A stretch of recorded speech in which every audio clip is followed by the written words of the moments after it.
अस्सलाम वालेकुम स्टूडेंट्स। आज का लेक्चर जो है वो review exercise chapter 1 mathematics class 9 का क्वेश्चन नंबर 9 को हम डिस्कस करेंगे। बहुत ही आसान है। मैं इसको रीड करता हूँ। Abdullah picked up 96 balls and placed them into two buckets. One bucket has 28 more balls than the other bucket. How many balls were in each bucket? अब यहाँ पे जो पहली लाइन है स्टूडेंट, मैं इसको दोबारा अगेन पढ़ता हूँ। इसमें लिखा हुआ है यही असल आपकी इक्वेशन बनेगी, इसी ने आगे चलना है, इसी की वजह से आपका सोल्यूशन जो है उसने प्रोड्यूस होना है। ठीक है, तो मैं पढ़ता हूँ। कहता है अब्दुल्ला के पास 96 बॉल्स हैं और वो उनको किस में प्लेस करता है? टू बकेट्स के अंदर। इसका मतलब ये है कि जो टोटल बॉल्स हैं वो किसके बराबर हैं? अगर बकेट 1 जमा bucket 2 is equal to 96 balls, के बकेट 1 में जितनी भी बॉल्स हैं जमा बकेट 2 में जितनी बॉल्स हैं, अगर उनको जमा करें तो वो किसके बराबर है? 96 के। अगर इस पहली इक्वेशन को मैं सामने रखूँ ना, तो मैं यहाँ से हम अगर ड्राइव करना चाहें तो आपने यहाँ पे फोकस करना है। जिधर मैं आपको कहूँगा स्टूडेंट्स, ये ये वाली जो इक्वेशन है, ये वाली, यहाँ पे क्या लिखा हुआ है? अदर बकेट बॉल्स जमा one bucket balls is equal to total balls. असल ये इक्वेशन इसने ना प्रोड्यूस करनी है कि क्या है कि जो दूसरी बकेट है उसके अंदर जितनी बॉल्स है जमा जो पहली बकेट है उसमें जितनी बॉल्स, अगर उनको जमा किया जाए, is equal to total balls. अब बात समझ आ गई? ये असल हमारी इक्वेशन है जिसने आगे चलना है। अब दोबारा उसी पे आता हूँ, क्वेश्चन पे। अब उसकी दूसरी स्टेटमेंट पढ़ते हैं। कहते हैं one bucket has 28 more balls than the other bucket. ठीक है, जो आपकी एक बकेट है उसमें जो आपकी दूसरी बकेट है उसके कितने ज्यादा है? एक्स है, उसमें 28 मोर बॉल्स है। मतलब कहने क्या ये है, अगर इसी इक्वेशन को मैं थोड़ा सा समझाने की कोशिश करूँ दूसरी लाइन को, तो जो आपकी वन बकेट है उसमें कितने हैं? 28 मोर बॉल्स, 28 मोर बॉल्स हैं देन द अदर बकेट। कि अगर आपके पास जो दूसरी बकेट है ना, ये वाली अदर बकेट, उसके अंदर अगर आपके पास एक्स बॉल्स है स्टूडेंट्स, तो जो आपकी वन बकेट है ना, ठीक है, वो उसमें कितने होंगे? X plus 28। कैसे?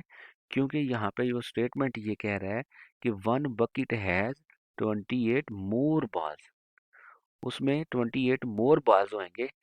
ठीक है, देन द अदर बकेट, जितने बकेट दूसरी बकेट के अंदर है उससे 28 ज्यादा आपने वन बकेट में रखने हैं। तो अगर इसको मैं सामने रखूं तो मैं यहाँ पे ना लेट करूंगा जो आपकी अदर बकेट है।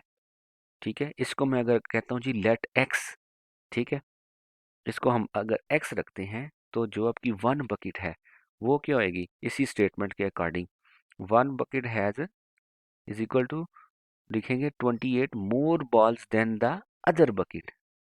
तो 28 मोर का मतलब है 28 प्लस, इधर तक ये इसका बना, then other other bucket, other bucket को हमने लेट किया हुआ है एक्स, तो ये स्टेटमेंट इसकी बनाएंगे तो वो क्या हो जाएगी? X plus 28। ठीक हो गई बात स्टूडेंट? तो आपको ये पता लग गया कि जो आपकी वन बकेट है उसके अंदर जो बॉल्स हैं वो कितनी है आपने लेट करनी है, जो आपकी अदर बकेट है उसमें आपने कितनी बॉल्स लेट करनी है। तो ये मैं अभी बता चुका हूँ। तो जो आपकी अदर बकेट है उसको आपने स्टूडेंट्स एक्स लेट करना है। जब आप इसको एक्स लेट कर लेंगे देन फिर ही आप वन बकेट वाली जो स्टेटमेंट है इसको फुलफिल कर सकोगे। तो वन बकेट जो होगी उस वो किसके बराबर होगी? उसमें 28 मोर बॉल्स देन अदर है तो वो हो जाएगी 28 प्लस एक्स। ठीक है, अब इस क्वेश्चन को जरा इधर देखिएगा। टोटल बॉल्स तो 96 हैं। फिर लिखते हैं number of balls in other bucket, उसको हमने लेट किया एक्स, जो दूसरी अदर बकेट थी। फिर number of balls in one bucket, जो पहली बकेट है उसमें कितना था? दूसरे अदर बकेट के 28 ज्यादा थी उसमें, तो हो जाएगा एक्स प्लस 28।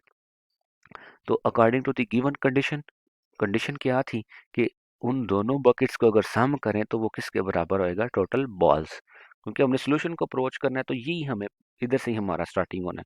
अदर बकेट जो है जिसको हमने लेट किया वो क्या है? एक्स, इसकी जगह पे आपने लिख लिया एक्स, फिर ये वाला प्लस, ये प्लस आ गया, वन बकेट बॉल्स कितनी थी, क्या लेट किया हुआ था, x+28, तो इसकी जगह पे आपने x+28 लिख दिया।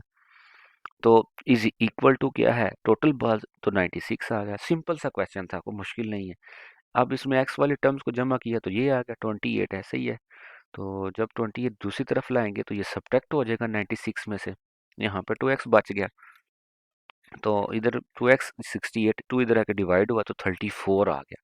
तो जो x क्या था, x किसके बराबर है 34, x हमने क्या लेट किया हुआ था, number of balls in other bucket. तो दूसरी बकेट जो है उसमें कितनी बॉल्स आ गई 34। तो जो बॉल्स इन अदर बकेट वो 34 आ गई, और बॉल्स इन वन बकेट वो क्या था कि वो 28 ज़्यादा थी ना दूसरी बकेट के। तो वो था x+28, तो वो हो जाएगा 34 + 28। तो उसमें कितनी टोटल होएंगी 62। समझ आ गया स्टूडेंट्स, अदर जो थी वन बकेट, इनको आप जमा करो तो ये 96 ही बनेगा। तो आपने इस क्वेश्चन को ऐसे सॉल्व आउट करना है, ठीक है। इसको ना अगर पहली दफ़ा समझ नहीं ना आती, आप इसको एक दफ़ा दोबारा सुनिएगा मेरे क्वेश्चन को, ठीक है। आपको फिर अंडरस्टैंडिंग हो, ज़रूरी नहीं कि फर्स्ट टाइम ही आपको इसकी अंडरस्टैंडिंग होगी, मुश्किल लगेगा। आप इसको एक दो दफ़ा सुनेंगे, आपको आइडिया हो जाएगा। अब हम क्वेश्चन नंबर जो लास्ट है उसकी तरफ स्टूडेंट चलते हैं, 10वां। ये बड़ा आसान है, इसमें दो फार्म एक ही फार्मूला लगना है, तो बड़े तरतीब के साथ इसको हमने समझना है। सलमान इन्वेस्टेड रुपीज़ ये हैं, ठीक है, in a bank which paid simple profit at the rate of 7.1/4% per annum. After 2 years, the rate was increased to 8% per annum. Find the amount she had at the end of 7 years. तो students इस question को ना ज़रा मैं दोबारा पढ़ता हूँ। सलमा जो थी उन्होंने 3,50,000 रुपीज़ जो हैं एक बैंक में रखे हैं, इन्वेस्ट किए हैं।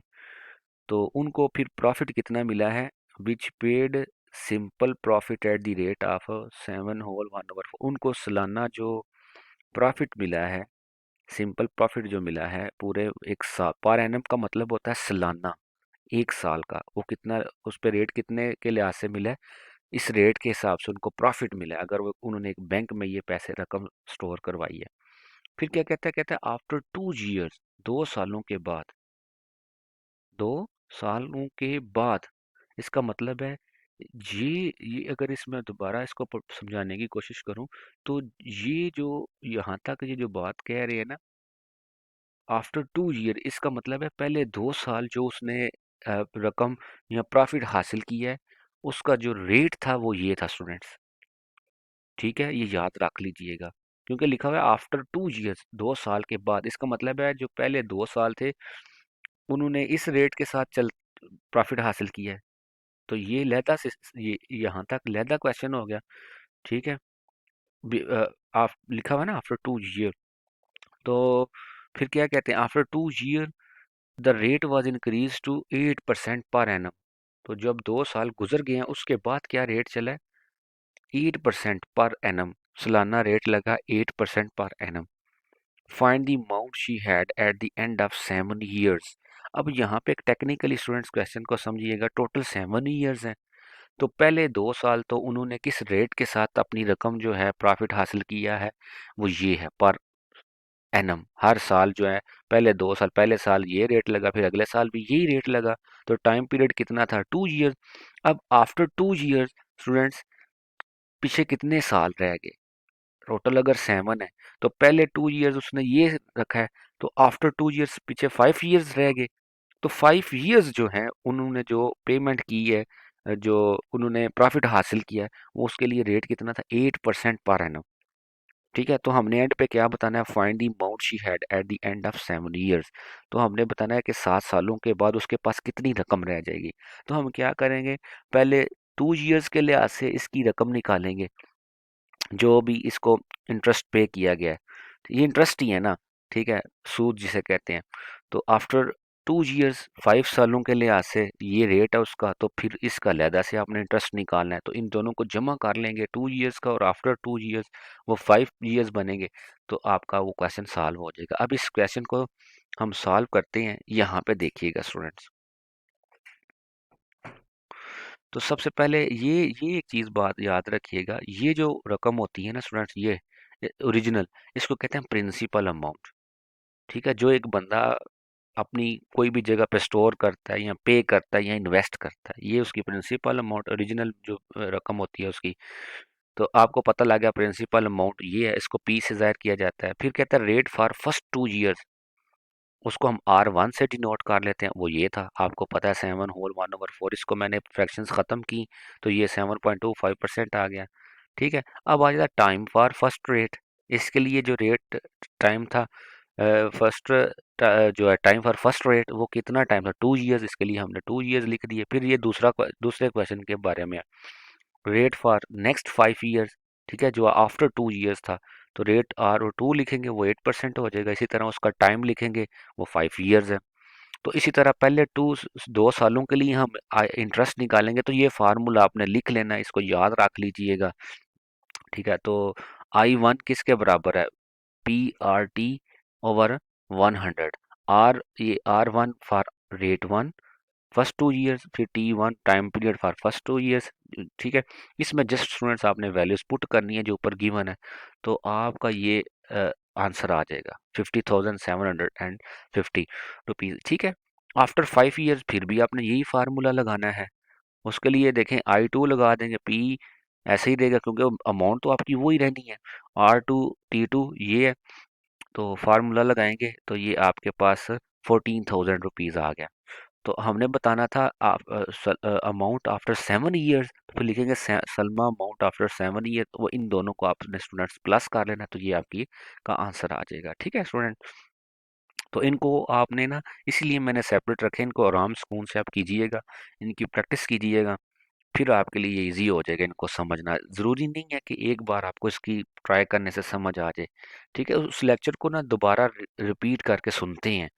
पहली दफ़ा ना समझ आए, दूसरी दफ़ा बेहतर समझ आ जाती है। इसी तरह करेंगे ना, तो तब ये उन उन स्टूडेंट्स के लिए जो चाहते हैं कि वो सीखें, उसकी असल इसेंस समझना चाहते हैं, स्किल, तो वो इसको ज़रूर इस पे टाइम लगाएं। ठीक है स्टूडेंट्स, ओके स्टूडेंट, अल्लाह हाफिज़। दुआओं में याद रखिएगा। अल्लाह हाफिज़।